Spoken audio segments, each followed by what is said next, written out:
আসসালামু আলাইকুম। অবিরাম বাংলার সংবাদে সবাইকে স্বাগত জানাচ্ছি মার্সিয়া মীরা। শুরুতেই সংবাদ শিরোনাম। বৈষম্য বিরোধী ছাত্র আন্দোলনের সব কর্মসূচি প্রত্যাহারের ঘোষণা, ডিবি হেফাজতে থাকা ৬ সমন্বয়কের দ্রুত শিক্ষা প্রতিষ্ঠান খুলে দেওয়ার দাবি। সাম্প্রতিক সহিংসতায় সারা দেশে ১৪৭ জনের মৃত্যু, জানালেন স্বরাষ্ট্রমন্ত্রী। দুর্বৃত্তরা সরকারি স্থাপনা ধ্বংসে ব্যবহার করেছে গান পাউডার।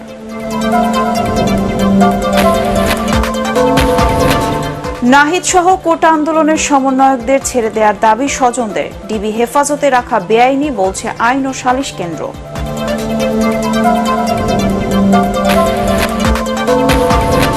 এবং বাংলাদেশেও সুস্বাদু ও মিষ্টি আঙ্গুর চাষে মিলছে সফলতা। ঝিনাইদহের মহেশপুরে বাম্পার ফলন, আগ্রহী হচ্ছেন অন্য কৃষকরাও।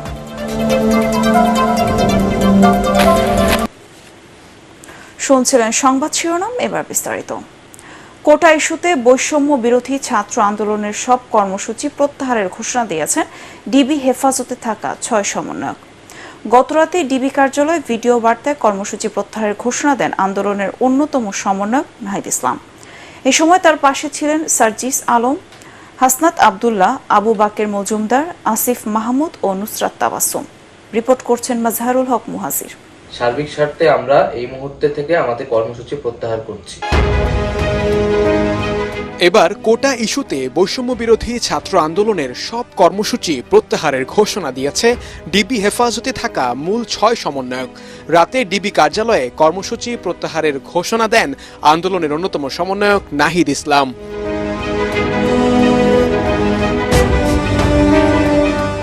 এক ভিডিও বার্তায় নিজেদের স্বাক্ষরিত লিখিত বক্তব্যে নাহিদ ইসলাম জানান, আন্দোলনে অপ্রত্যাশিতভাবে অনেকেই নিহত এবং আহত হয়েছেন।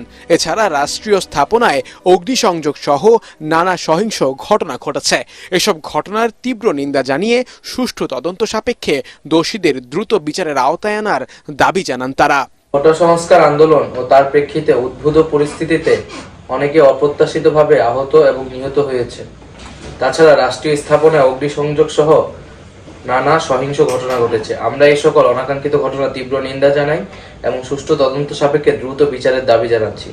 আমাদের প্রধান দাবি ছিল কোটার যৌক্তিক সংস্কার, যা ইতিমধ্যে সরকার পূরণ করেছেন। শিক্ষার্থীদের প্রধান দাবি কোটার যৌক্তিক সংস্কার হওয়ায় শিক্ষার সুষ্ঠু পরিবেশ নিশ্চিত করে দ্রুত শিক্ষা প্রতিষ্ঠান খুলে দিতে সরকারের প্রতি আহ্বানও জানায় তারা। এখন শিক্ষার সুষ্ঠু পরিবেশ নিশ্চিত করার লক্ষ্যে দ্রুত শিক্ষা প্রতিষ্ঠান খুলে দেওয়ার জন্য সরকারের প্রতি জোর আহ্বান জানাই। সার্বিক স্বার্থে আমরা এই মুহূর্তে থেকে আমাদের কর্মসূচি প্রত্যাহার করছি। এ সময় তার পাশে ছিলেন সমন্বয়ক সার্জিস আলম, হাসনাত আবদুল্লাহ, আবু বাকের মজুমদার, আসিফ মাহমুদ ও নুসরাত তাবাসসুম।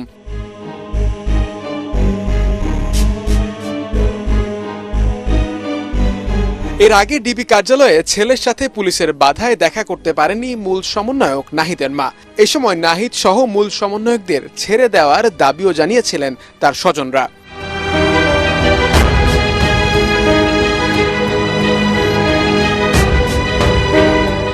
মাজহারুল হক মুহাজির, এটিএন বাংলা, ঢাকা।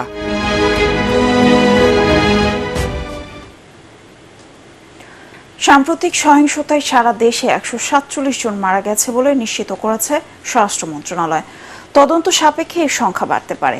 সচিবালয়ের সংবাদ ব্রিফিংয়ে স্বরাষ্ট্রমন্ত্রী আসাদুজ্জামান খান কামাল এ তথ্য জানিয়ে বলেন, কোটা আন্দোলনকে পুঁজি করে দুর্বৃত্তরা সরকারি স্থাপনা ধ্বংসে ব্যবহার করেছে গান পাউডার। গণগ্রেফতারের অভিযোগ অস্বীকার করে তিনি বলেন, গোয়েন্দা তথ্য ও ভিডিও ফুটেজ বিশ্লেষণ করে দায়ীদের গ্রেফতার করা হচ্ছে। ফজলে রাব্বি রিপোর্ট। কোটা সংস্কার আন্দোলনকে ঘিরে চলা সহিংসতায় দেশ জুড়ে হতাহতের বিষয়ে বিভিন্ন গণমাধ্যম এবং সামাজিক মাধ্যমে নানা ধরনের সংখ্যা সামনে আসলো। গত 11 দিনে সরকারের পক্ষ থেকে হতাহত নিয়ে কোনো সংখ্যা প্রকাশ করা হয়নি। রোববার সচিবালয়ে এক সংবাদ ব্রিফিংয়ে স্বরাষ্ট্রমন্ত্রী বলেন, মৃতের সংখ্যা নিয়ে বিভ্রান্তি ছড়াচ্ছে বিভিন্ন মহল, আর এ কারণে প্রাথমিক তদন্তের ভিত্তিতে হতাহতের সংখ্যা প্রকাশ করলেন তিনি।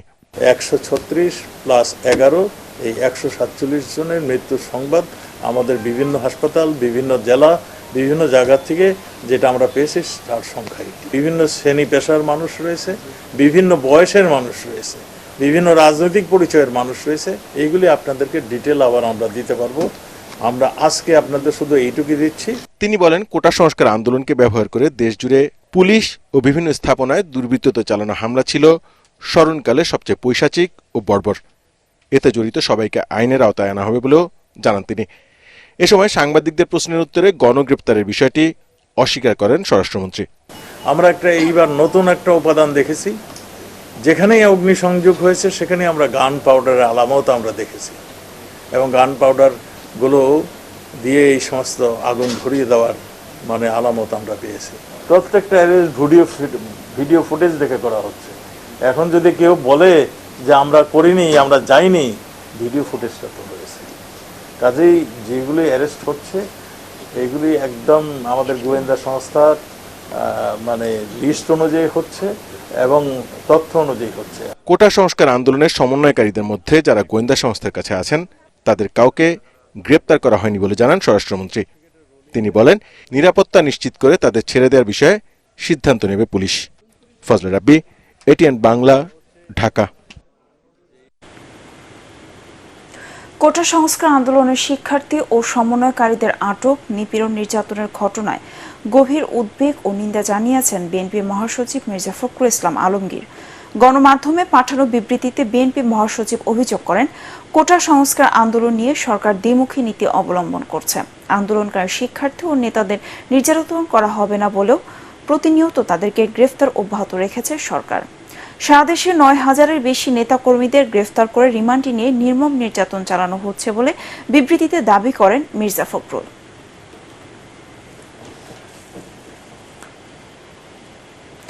কোটার সমন্বয়করা নিরাপত্তাহীনতায় রয়েছে, ডিবি এমনটি দাবি করলেও এতে একমত নয় পরিবারের সদস্যরা। সন্তানের নিরাপত্তার সংখ্যা উড়িয়ে দিয়ে কোটা আন্দোলনের সমন্বয়ক নাহিদের মা জানান, হাসপাতালে চিকিৎসাধীন অবস্থায় তাকে নিয়ে এসেছে ডিবি।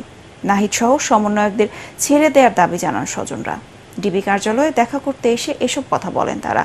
এভাবে হেফাজতে রাখাকে বেআইনি বলছে আইন ও সালিশ কেন্দ্র। রিপোর্টে জানাচ্ছেন মাহবুব কবির চপর। ডিবি হেফাজতে থাকা কোটা আন্দোলনের সমন্বয়ক নাহিদকে দেখতে আসেন তার মা ও স্বজনরা, কিন্তু তাদের ডিবি কার্যালয়ের আশপাশেই প্রবেশ করতে দেয়নি পুলিশ। এখানে ভিতরে ঢুকতে দিচ্ছে না, আমরা তো যোগাযোগ করতে পারতেছি না। এখন পর্যন্ত কোটা আন্দোলনের 6 জন সমন্বয়ককে হেফাজতে রেখেছে ডিবি। তাদের পক্ষ থেকে বলা হচ্ছে নিরাপত্তার স্বার্থেই এভাবে রাখা হয়েছে, তবে পরিবার বলছে ভিন্ন কথা। আমাদের নিরাপত্তায় কোনো সমস্যা ছিল না, তো আমরা প্রথমে যে নিল তখন তো অনেক নির্যাতন হয়েছে, আমরা সেই জন্য চিকিৎসা করার জন্য আমরা হাসপাতালে ভর্তি করছিলাম। এখন পরে তো হাসপাতাল থেকে 3 জনকে নিয়ে গেছে। এখন আমার ছেলেকে আমাকে ফেরত চাই, এবং সবগুলো ছেলেকেই আমরা তাদের ফ্যামিলির কাছে, পরিবারের কাছে আশা রাখি ফেরত দিবে। আমার ছেলে কোনোদিনও সরকার বিরোধী কোনো কাজে যুক্ত নেই। তারা যৌক্তিক আন্দোলনের সাথে সবাই কিন্তু এটা একটা সমর্থন দিবে বা দিচ্ছে।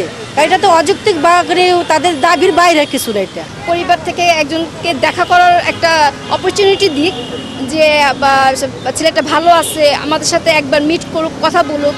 এটা তো আমরা তো মেন্টাল স্যাটিসফ্যাকশনে থাকতে পারতেছি না।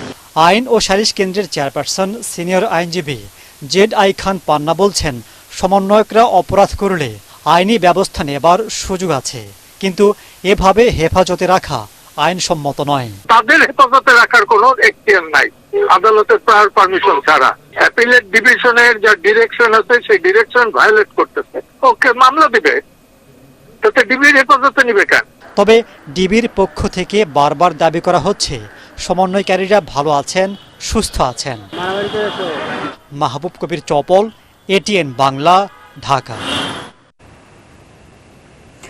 বাংলাদেশেও যে সুস্বাদু ও মিষ্টি আঙ্গুর চাষ করে সফলতা পাওয়া যায় তারই প্রমাণ দিয়েছেন ঝিনাইদহের মহেশপুর উপজেলার প্রান্তিক কৃষক আব্দুর রশিদ।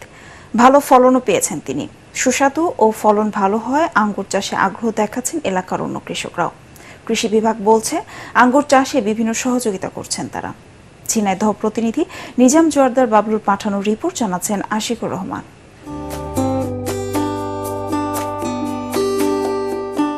বাঁশের মাচায় থোকায় থোকায় ঝুলছে রসালো আঙুর। সবুজ পাতার ফাঁকে ঝুলে থাকা নানা রঙের আঙুরের পরিচর্যায় ব্যস্ত কৃষক। ঝিনাইদহের মহেশপুর উপজেলার যোগীহুদা গ্রামের কৃষক আব্দুর রশিদের বাগানে গেলে দেখা মিলবে এই দৃশ্যের।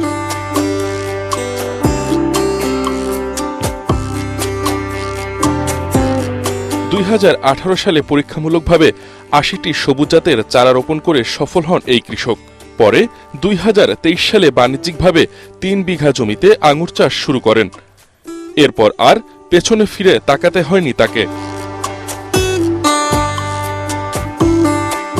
অনলাইনের মাধ্যমে ভারত, চীন, ইতালি, ফ্রান্স ও স্পেন থেকে চারা সংগ্রহ করে 22 জাতের প্রায় 300 গাছ লাগান তিনি। আর চারা রোপণের 8 মাসের মধ্যেই পাচ্ছেন ফলন। আঙুর বাগান দেখতে দূর দূরান্ত থেকে ছুটে আসছে মানুষ। তার সফলতা দেখে অনেকেই আগ্রহী হচ্ছেন আঙুর চাষে।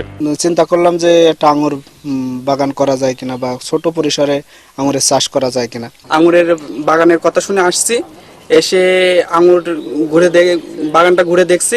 আঙুর চাষের প্রসার বাড়াতে অন্য কৃষকদের সহযোগিতার আশ্বাস দেন আব্দুর রশিদ। আঙুর চাষ করে এখন মোটামুটি আলহামদুলিল্লাহ আল্লাহর রহমতে খুবই ভালো আছি। এইভাবে যদি আমরা আঙুর চাষের প্রসার ঘটাতে পারি বা বেশি করে করতে পারি, তাহলে আমার মনে হয় বিদেশ থেকে এই হাজার হাজার টন আঙুর আর আমদানি করা লাগবে না। আঙুর চাষে জৈব সারের প্রয়োগ বাড়ানোর পাশাপাশি সকল পরামর্শ দেয়া হচ্ছে বলে জানিয়েছে কৃষি বিভাগ। আমরা যেসব আগ্রহী চাষি আমাদের কাছে আসছেন, তাদেরকে আমরা প্রয়োজনীয় পরামর্শ দিচ্ছি এবং এটাকে চাষাবাদের জন্য যে কারিগরি যে পরামর্শ সেটি আমরা দিয়ে চলছি। জেলায় আঙুর চাষে বেকার যুবকদের উৎসাহ দেয়া হচ্ছে বলেও জানান এই কর্মকর্তা। Bureau report, ATN Bangla. সাম্প্রতিক সহিংসতার কারণে ইন্টারনেট সংযোগ বন্ধ থাকায় বন্দরের কার্যক্রম ব্যাহত হয় পোশাক খাতের ব্যবসায়ীদের সহায়তা করা হবে বলে জানিয়েছেন নৌ প্রতিমন্ত্রী খালিদ মাহমুদ চৌধুরী। সচিবালয় বিজিএমই এর নেতৃত্ববৃন্দের সাথে বৈঠক শেষে তিনি সাংবাদিকদের একথা জানান। নৌ প্রতিমন্ত্রী বলেন, বিজিএমই এর আবেদনের আগে সরকার এমন সিদ্ধান্ত নেয়। এ সময় বিজিএমই এর সভাপতি এস.এম. মান্নান কোচি জানান, বন্দরের কার্যক্রম বন্ধ থাকায় তাদের ৭,৪০০ কোটি টাকার ক্ষয়ক্ষতি হয়েছে। এছাড়া মজুরি বাবদ ক্ষতি হয়েছে ১,১৫০ কোটি টাকা। এবার পলিটিক্স খেলার খবর।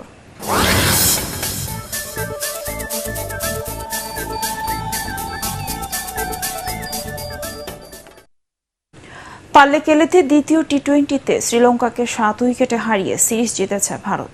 টস হেরে ব্যাটিংয়ে নামা স্বাগতিকরা ২৬ রানে হারায় নিশাঙ্কাকে।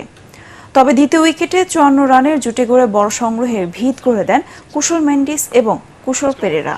যদিও ৫৩ রানে পেরেরার বিদায়ের পর আর বলের সঙ্গে পাল্লা দিয়ে রান তুলতে পারেনি লঙ্কানরা। তাতে ৯ উইকেটে ১৬১ রানে থামে তাদের ইনিংস। জবাবে বৃষ্টির কারণে ভারতের সামনে লক্ষ্য দাঁড়ায় ৮ ওভারে ৭৮ রান। ৯ বল হাতে রেখে জয় তুলে নেয় সূর্যকুমার যাদবের দল। বার্মিংহামে তৃতীয় টেস্টে ওয়েস্ট ইন্ডিজকে ১০ উইকেটে হারিয়ে হোয়াইট ওয়াশ করেছে ইংল্যান্ড। ম্যাচের তৃতীয় দিন ২ উইকেটে ৩৩ রান নিয়ে খেলতে নামে ক্যারিবীয়রা। মার্ক উডের গতির সামনে ১৭৫ রানে দ্বিতীয় ইনিংসে অল আউট হয় ওয়েস্ট ইন্ডিজ। তাতে স্বাগতিকদের সামনে জয়ের লক্ষ্য দাঁড়ায় মাত্র ৮২ রান। এরপর টেস্টে বেন স্টোকসের টি-20 মেজাজের ব্যাটিংয়ে মাত্র ৬ ওভারে জয় তুলে নেয় ইংল্যান্ড। ২৪ বলে হাফ সেঞ্চুরি তুলে ৫৭ রানে অপরাজিত থাকেন ইংলিশ অধিনায়ক। ম্যাচ সেরা মার্ক উড আর সিরিজ সেরা হন গাস অ্যাটকিনসন। শেষ করার আগে সংবাদ শিরোনাম আরেকবার। বৈষম্য বিরোধী ছাত্র আন্দোলনের সব কর্মসূচি প্রত্যাহারের ঘোষণা ডিবি হেফাজতে থাকা ৬ সমন্বয়কের। দ্রুত শিক্ষা প্রতিষ্ঠান খুলে দেওয়ার দাবি।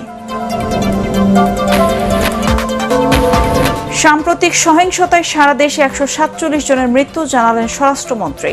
দুর্বৃত্তরা সরকারি স্থাপনা ধ্বংসে ব্যবহার করেছে গান পাউডার।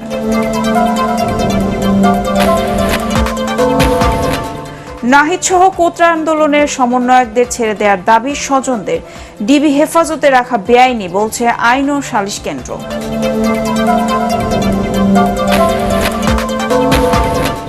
এবং বাংলাদেশেও সুস্বাদু ও মিষ্টি আঙ্গুর চাষে মিলছে সফলতা। ঝিনাইদহের মহেশপুরে বাম্পার ফলন, আগ্রহী হচ্ছেন অন্য কৃষকরাও। পরবর্তী সংবাদ দেখার আমন্ত্রণ জানিয়ে এখনকার মতো শেষ করছি। এটিএন বাংলা সংবাদ ইউটিউবে দেখতে ব্রাউজ করুন youtube/ATN Bangla News। ধন্যবাদ সবাইকে।